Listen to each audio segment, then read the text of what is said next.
आज का हमारा टॉपिक हिंद महासागर की जलधारा है। जैसा कि पिछले वीडियो में हम लोगों ने प्रशांत महासागर और अटलांटिक महासागर की जलधाराओं का अध्ययन किया। तो ये चित्र है, ये सबको पता है अफ्रीका महाद्वीप है। ये हम लोगों ने इंडियन सब कॉन्टिनेंट को दिखाया है, ठीक है। ये ऑस्ट्रेलिया है, तो ये वाला जो हिस्सा है यही जो है हिंद महासागर है, ठीक है। तो हम लोग अब इसको करने का प्रयास करते हैं।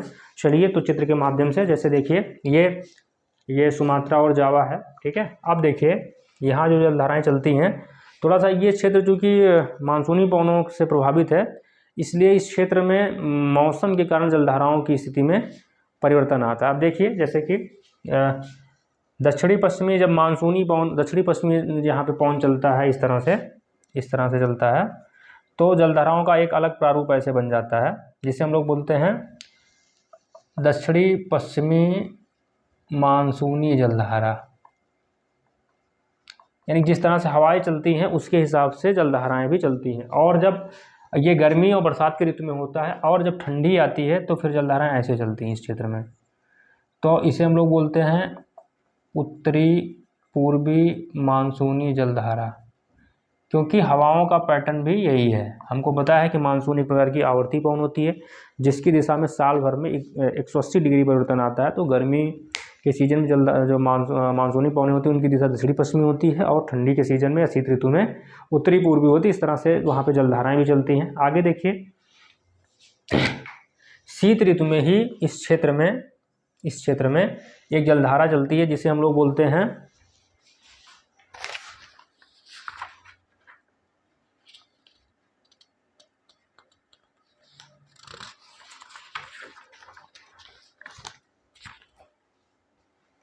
विपरीत जलधारा बोलते हैं। शीतकाल में चलती विपरीत जलधारा कहते हैं, ऐसे चलती है। इसे हम लोग क्या बोलते हैं?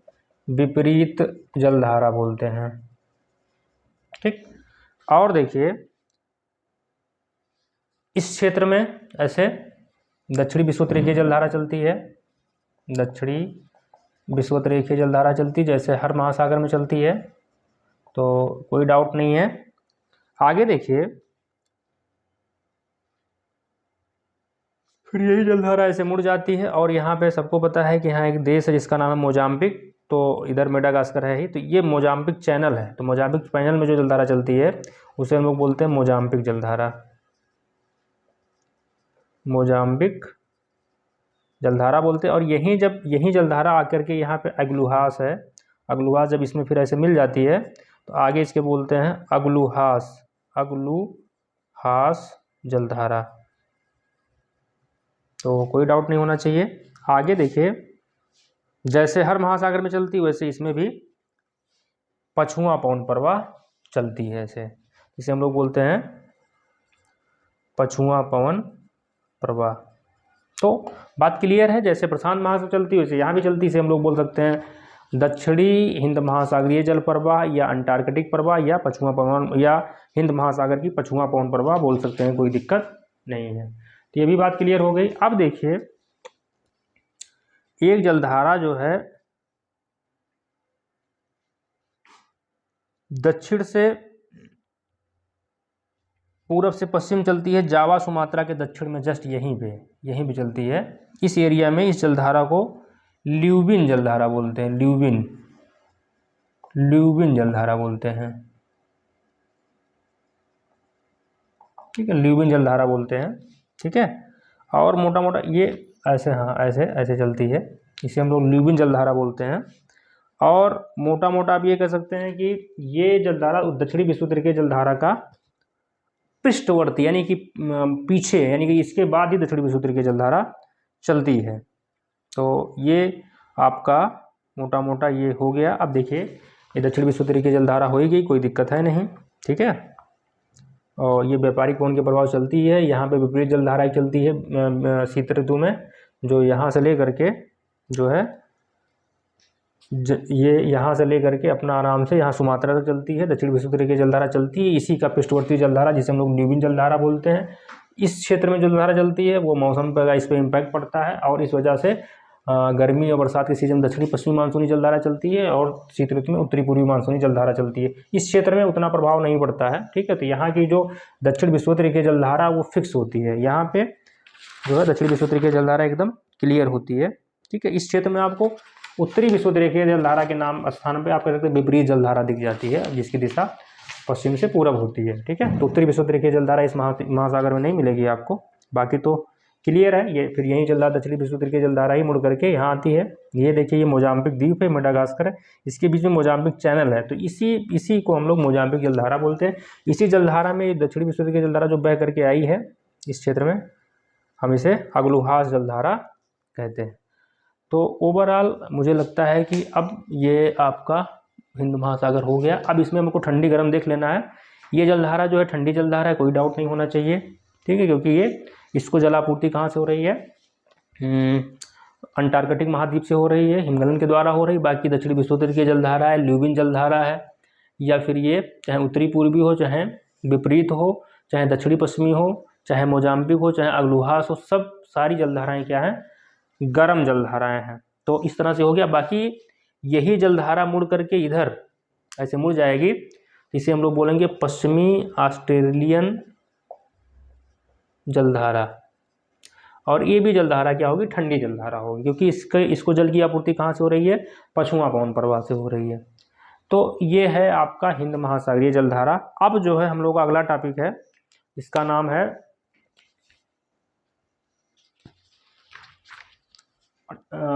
महासागरीय जलधाराओं का प्रभाव, या महत्व भी कह सकते हैं। महत्व हालांकि कहना उचित नहीं है, क्योंकि कुछ निगेटिव भी इम्पैक्ट पड़ता है।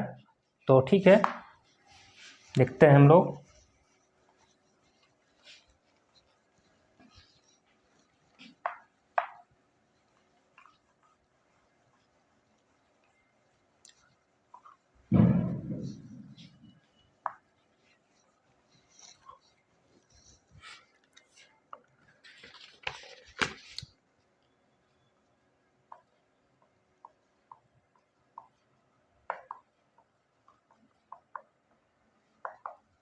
का प्रभाव, पहला प्रभाव आप देखिए, ये तापमान को बढ़ाने घटाने, अक्षांशीय तापीय संतुलन की स्थिति को उत्पन्न करती हैं। जैसे एग्जाम्पल दैट आप ले लीजिए, गल्फ स्ट्रीम है।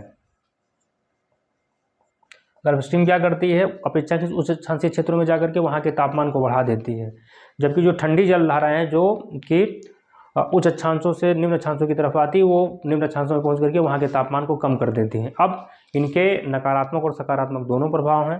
जैसे कि गल्फ स्ट्रीम पश्चिमी यूरोपीय क्षेत्र में पहुँच करके वहाँ के तापमान को बढ़ा देती है, जिससे वहाँ का मौसम अच्छा रहता है, वहाँ के बंदरगाह साल भर खुले रहते हैं। ठीक है, और जैसे मान लीजिए ये आपका, इसके अलावा मान लीजिए लेब्राडोर है, तो लेब्राडोर क्या करती है, वहाँ के तापमान को घटा देती है उस एरिया में। इनका एक इम्पैक्ट और होता है कि ये जहाँ पे ठंडी और गर्म जलधाराएं मिलती हैं, वहाँ पे मछलियों की उत्पत्ति होती है। जलधाराओं के मिलने से माना जाता है मछलियों की उत्पत्ति हो जाती है, मछलियों का जन्म होता है। दूसरी चीज़, ये जहाँ पे ठंडी और गर्म जलधाराओं का मिलन होगा, वहाँ पे कोहरा पड़ता है, और कोहरा पड़ने से क्या होता है, व्यापार को नुकसान होता है, व्यापार को नुकसान पहुँचता है।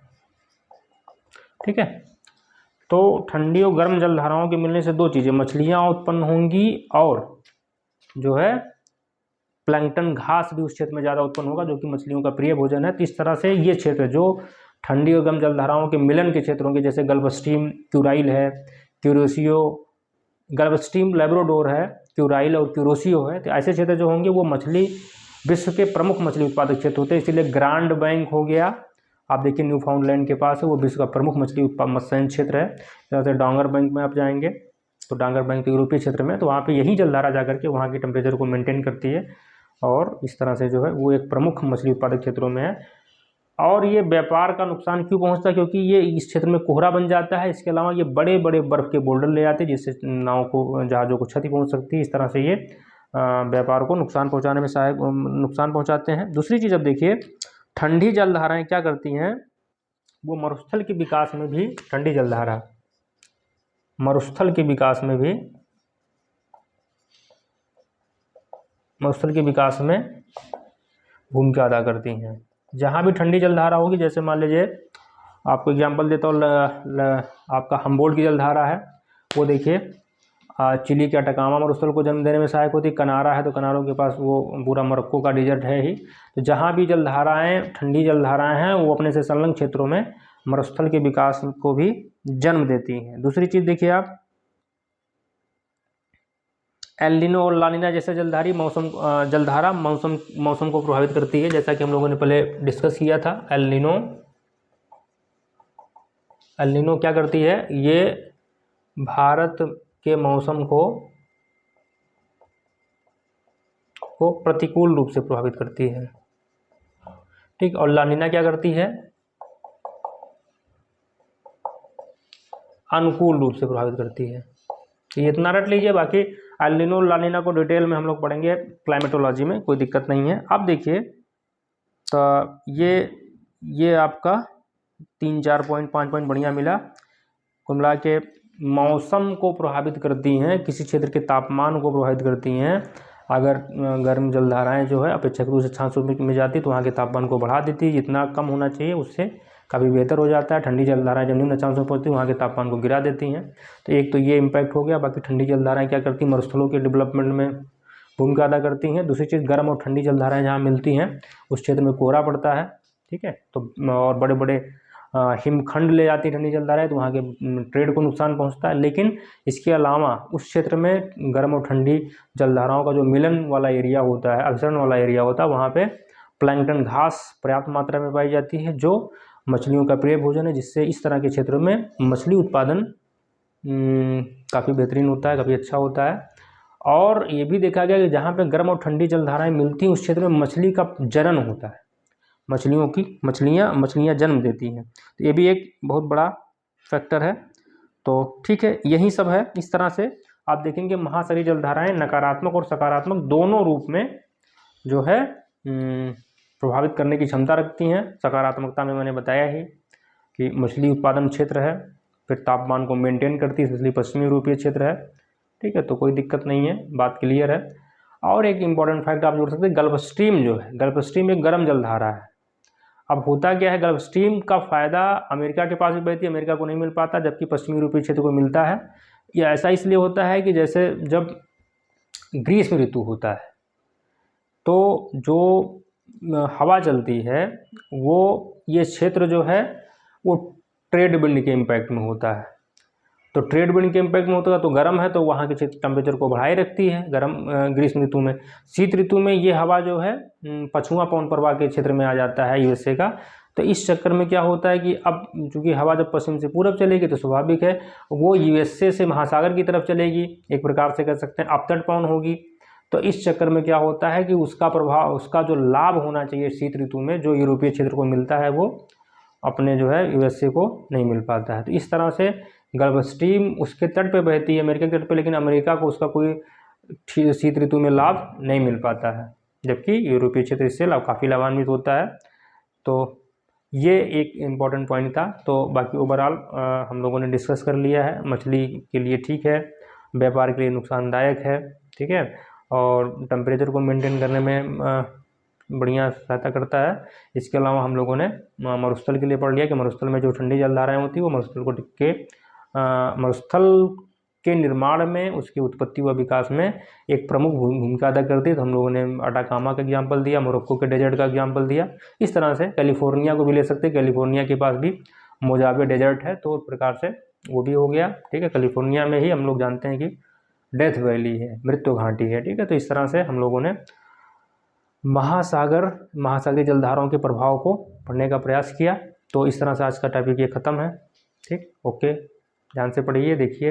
बाकी अगला टॉपिक हमारा होगा महासागरीय निक्षेप, जिसको हम लोग अगले वीडियो में डिस्कस करेंगे। Okay, thank you.